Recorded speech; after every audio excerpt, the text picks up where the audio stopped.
लोग इसका इस्तेमाल गलत और अवैध कार्यों के लिए करते हैं, जिसे मैं कुछ उदाहरणों से स्पष्ट कराना चाहूँगी।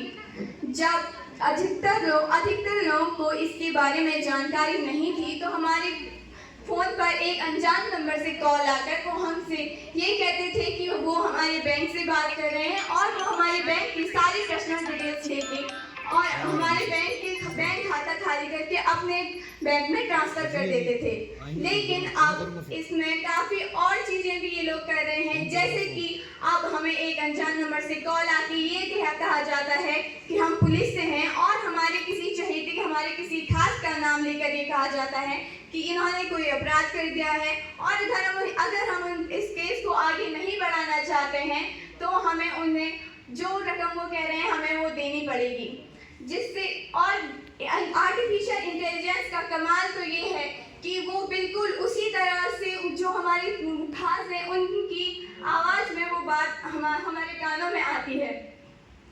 और ये इससे भी अब काफ़ी लोग अवगत हो चुके हैं, इसलिए हमारे व्हाट्सएप नंबर पर जो है कोई अगर अनजान नंबर से कोई लिंक आता है, जैसे कि कोई फ्री रिचार्ज के लिए या फिर किसी और चीज़ का, अगर हमने उस पर गलती से भी क्लिक कर दिया तो भी हमारे बैंक खाता खाली हो सकता है।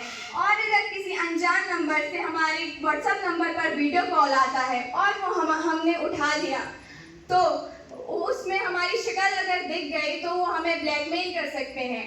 वे हमारी फ़ोटो को किसी गलत तरीके से एडिट करके हमें ब्लैकमेल कर सकते हैं। लेकिन जो लोग अपनी बदनामी के कारण ये सब चीज़ छुपाते हैं, वो उन लोगों से कई गलत और अवैध कार्य कराते हैं। ऐसी गतिविधियों में शामिल लोग इसे पैसे कमाने का एक आसान तरीका मानते हैं।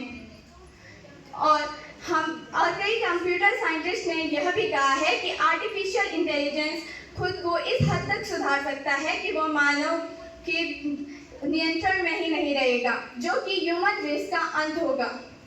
भविष्य में एआई की वजह से कई नौकरियां नष्ट हो सकती हैं, क्योंकि जब 10 आदमियों का काम एक रोबोट ही कर देगा तो इसमें आदमियों की ज़रूरत ही कहाँ पड़ेगी। अभी हमें एआई हमारे लिए वरदान लग रहा है, लेकिन अगर हमने इसका उपयोग सही तरीके से नहीं किया तो आने वाले भविष्य में यह हमारे लिए अभिशाप बन सकता है। धन्यवाद। राजकीय इंटर कॉलेज घिंगराण से